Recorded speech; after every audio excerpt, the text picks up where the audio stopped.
Australia میں کام کرنے والا آدمی پاکستانی تقریباً 4 سے 5 لاکھ روپیہ کما لیتا ہے. اگر وہ فل ٹائم کام کرتا ہے اتنا کما لیتا ہے. اور اسٹوڈنٹ بھی تقریباً 3 سے 4 لاکھ. وزٹ ویزا جس طرح لگتا ہے نا کینیڈا امریکہ کا یا یو کے کا, آسٹریلیا کا تھوڑا وزٹ ویزا پاکستانی جن کی نئی نئی شادی ہوتی ہے نا اور ان کی بیوی پڑھی لکھی ہوتی ہے تو لوگ اپنی بیوی کا آسٹریلیا کا ویزا لگوا لیتے ہیں اور وہ باہر چلی جاتی ہے, وہاں جا کے اپنے ہسبینڈ کو اسپانسر کرتی ہے تو اس کا ہسبینڈ بھی باہر چلا جاتا ہے. اب ہوتا یہ ہے کہ اچھا ویڈیو شروع کرنے سے پہلے ایک آپ سے میں درخواست کرنا چاہتا ہوں, میرا یوٹیوب پہ چینل ہے مسٹر بیگ, اس کا لنک بھی آپ کو ڈسکرپشن میں مل جائے گا اور اسکرین پہ بھی آپ کے نظر آ رہا ہے. آپ یوٹیوب پہ لکھیں گے نا مسٹر بیگ تو وہ میرا چینل آ جائے گا اس طرح کا کچھ, اور وہ سبسکرائب کریں اور وہاں مجھے کمنٹ کر کے جو بھی آپ نے پوچھنا ہے پوچھا کریں, میں آپ کو وہاں پر جواب دیا کروں گا کیونکہ وہاں پر کمنٹ تھوڑے ہوتے ہیں اس لیے میں وہاں پر ہر ایک کا کمنٹ پڑھتا ہوں اور جواب دیتا ہوں, مشورہ دیتا ہوں مفت میں. فیس بک پہ بہت زیادہ کمنٹ ہوتے ہیں تو اس لیے میرے لیے ممکن نہیں ہوتا کہ میں سارے لوگوں کے جواب دے سکوں. تو یوٹیوب پہ جائیں, ایک تو چینل کو سبسکرائب کریں, وہاں پر بہت اچھی اچھی ویڈیوز ہیں, باہر جانے کے طریقے ہیں وہ بھی دیکھیں, اور ساتھ وہاں مجھے کمنٹ کر کے آپ نے جو پوچھنا ہے میں آپ کو گارنٹی سے کہتا ہوں میں آپ کو اس کا جواب دوں گا. السلام علیکم دوستو, میں اورنگزیب بیگ, اور آج کی اس ویڈیو میں ہم آپ کو بتائیں گے کہ آسٹریلیا کیسے جایا جا سکتا ہے, آسٹریلیا جانے کے طریقے, اور آسٹریلیا میں جا کر جابز کیا کیا پتہ کر سکتا ہے, نیا بندہ وہاں کتنا کما سکتا ہے, اسٹوڈنٹ وہاں پر کتنا کما سکتا ہے, اور گھر کتنے بھیج سکتا ہے, اور وہاں پر رہنے کے لیے خرچہ کتنا آ جاتا ہے. یہ ویڈیو بڑی دلچسپ ہے, اگر آپ اس کو مکمل دیکھیں گے تو آپ کو بڑی اس میں سے جو انفارمیشن ملے گی, کیونکہ میں خود 9 سال آسٹریلیا رہ کے آیا ہوں, اس لیے میں وہ چیزیں بتاؤں گا جو میں نے وہاں پر دیکھی ہیں. ادھر ادھر سے ویڈیو دیکھ کے لوگوں کی باتیں سن کے ایسا کوئی چکر نہیں ہے, اپنی پرسنل جو ہے نا ہٹ بیت دی وہ تمہیں دساں گے.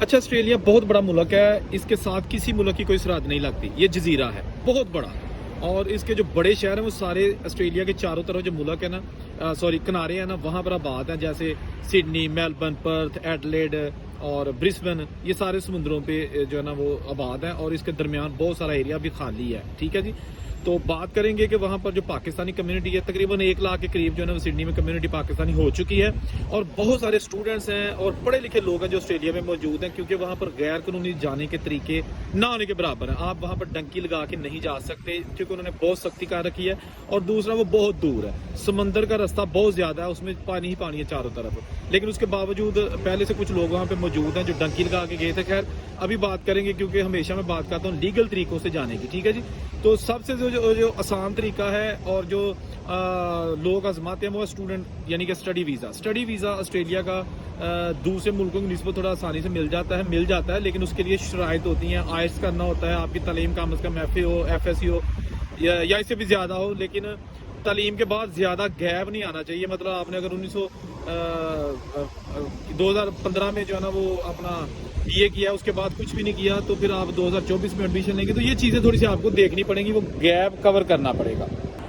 اچھا, اسٹوڈنٹ ویزے والے جو ہے نا وہاں پر 20 گھنٹے ہفتے میں کام الاؤ کر سکتے ہیں. میں یہاں یہ چیز بتا دوں کہ آسٹریلیا میں جاب جو ہے نا اس کی پیمنٹ ملتی ہے ہفتے بعد, خواہ کو سرکاری ملازم ہے یا ایک عام ورکر ہے, 1 ہفتے بعد اس کو جتنا بھی اس نے ہفتے میں کام کیا ہوتا ہے اس کے پیسے مل جاتے ہیں, مہینے میں پیسے نہیں ملتے. اور اسی طرح اپنے ہفتے بعد ہی جو ہے نا وہ اپنے گھر کا جو رینٹ ہے نا وہ پے کرنا ہوتا ہے. ہر مہینے آپ کو اس کا جو ہے نا وہ رینٹ وہ پے کرنا ہوتا ہے, یہ نہیں کہ جی مہینے بعد کرایہ آ گیا اور سارا کچھ آ گیا. ٹھیک ہے, اس کے ساتھ ساتھ وہاں پر جو آپ دیکھیں گے نا کہ جاب کے جو مواقع خاص طور پر اسٹوڈنٹ کے لیے تو 20 گھنٹے ہفتے میں وہ کام کر سکتے ہیں لیگل طریقے سے ٹیکس پر, لیکن اگر وہ زیادہ کرنا چاہیں پھر ان کو ٹیکس کے بغیر وہاں پر جاب مل جاتی ہے. جو لوگ ہیں ان کو کہتے ہیں کہ جی آپ 20 گھنٹے ٹیکس پے کر لو, یعنی کہ کاغذوں میں 20 گھنٹے اور باقی جو ہے نا آپ کو ہم کیش ان ہینڈ دے دیا کریں گے تو آپ مزید کام جاری رکھو. اس لیے وہ لڑکے جو ہے نا 50-40 گھنٹے آرام سے ہفتے میں کام کر کے نہ صرف اپنی اسکولوں کی فیسیں جمع کروا سکتے ہیں بلکہ وہاں پر وہ ٹھیک ٹھاک پیسے بھی کما کے اپنے گھر والوں کی ہیلپ بھی کر سکتے ہیں, جو کہ بہت اچھی چیز ہے. اور آسٹریلیا میں ایسا بہت ساری ایگزامپلز ہیں کہ لوگ وہاں پر نہ صرف اپنے لیے وہاں پر گزر بسر کرتے ہیں بلکہ گھر والوں کا بھی پیٹ پالتے ہیں. اچھا, جو سب سے زیادہ وہاں پر پاکستانی ہیں نا اسٹوڈنٹس وہ سیکیورٹی کی جاب کرتے ہیں, یعنی کہ آپ سیکیورٹی کا لائسنس وہاں بنوا لیتے ہیں, اس کے بعد آپ کو لمبی شفٹیں مل جاتی ہیں, 22 سے 25 ڈالر تک آپ کو 1 گھنٹے کے وہاں پر پے مل جاتی ہے. یہ بڑی ہے, 20 تو نارمل ہے, 20 ڈالر گھنٹے کے تو نارمل ہے, تو اس لیے یہ ٹھیک ٹھاک سیکیورٹی والے پیسے بنا لیتے ہیں. اس کے علاوہ ریسٹورینٹس میں جاب کرتے ہیں, وہاں پہ کچن ہینڈ کرتے ہیں, وہاں سے سیکھ کے آہستہ آہستہ شیف بن جاتے ہیں. اس کے ساتھ اب پیزا شاپس, ڈیلیوری کی جاب بہت کرتے ہیں, اوبر ایٹ کی پارٹ ٹائم کر لیتے ہیں, یا جن کے پاس لائسنس وہاں کا ہوتا ہے وہ گاڑی چلاتے ہیں. یعنی اوبر کی جو ٹیکسی ہے نا, اوبر ہے یعنی ٹیکسی ایک اور چیز ہے, جو اوبر ہے نا اس کی سواریاں وہ آپ جو ہے نا اس کو ایز اے جاب جو ہے نا وہ کر سکتے ہیں. ٹھیک ہے, وہاں پر 7-Eleven اسٹور بہت زیادہ ہے. یہ جو چھوٹے چھوٹے ہوتے ہیں نا گروسری اسٹور, یہ وہاں پہ بہت زیادہ ہے, اور 7-Eleven پہ آپ کو جاب مل سکتی ہے. وہاں پر بھی آپ کام کر کے ایز اے اسٹوڈنٹ ٹھیک ٹھاک پیسے کما سکتے ہیں, بنا سکتے ہیں. ٹھیک ہے جی.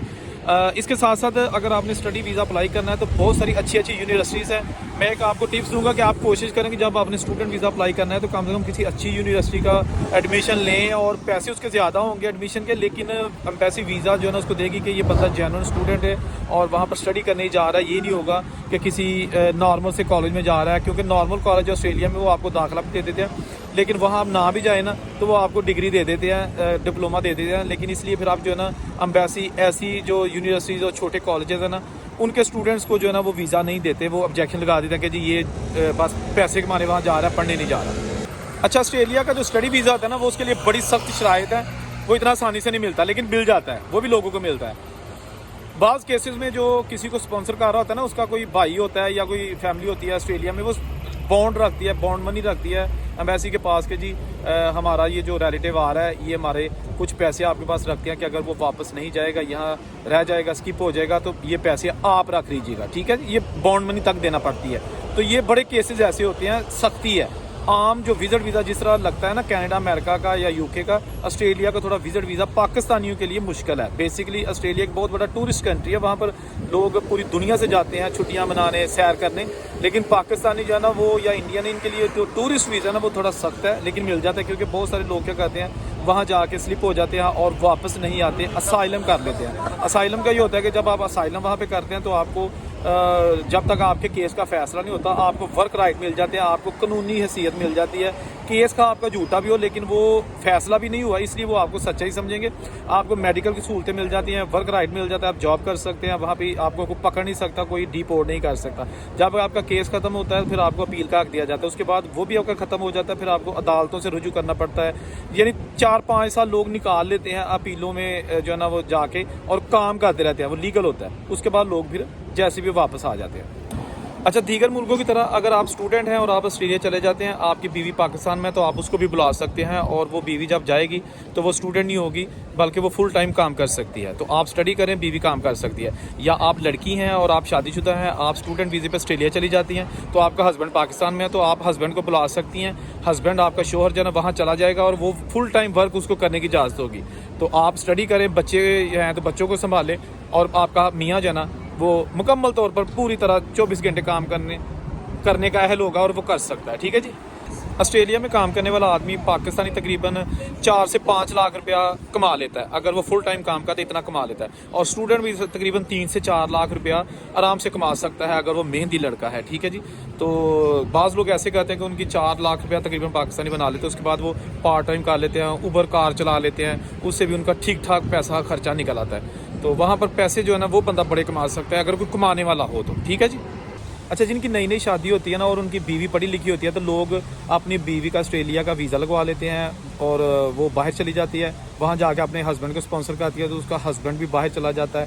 اب ہوتا یہ ہے کہ بندہ جو ہے نا وہ وہاں اسٹڈی نہیں کرتا بلکہ وہ 24 گھنٹے اس کو کام کرنے کی اجازت ہوتی ہے. وہ جتنا مرضی کام کر سکتا ہے تو کر لے, بیگم اسٹڈی کرے گی اور بندہ جو ہے نا وہ کام کر سکتا ہے.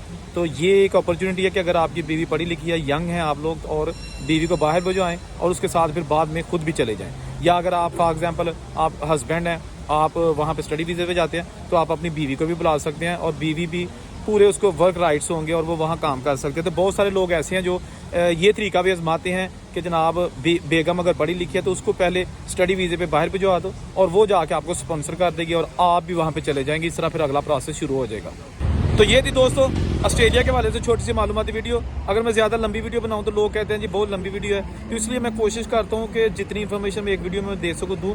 اب مزید ویڈیوز اگر آپ نے کسی ملک کے حوالے سے دیکھیں تو مجھے کمنٹ میں بتائیں, میں آپ کو اس ملک کی مکمل تفصیل آپ کے ساتھ شیئر کروں گا. اللہ حافظ.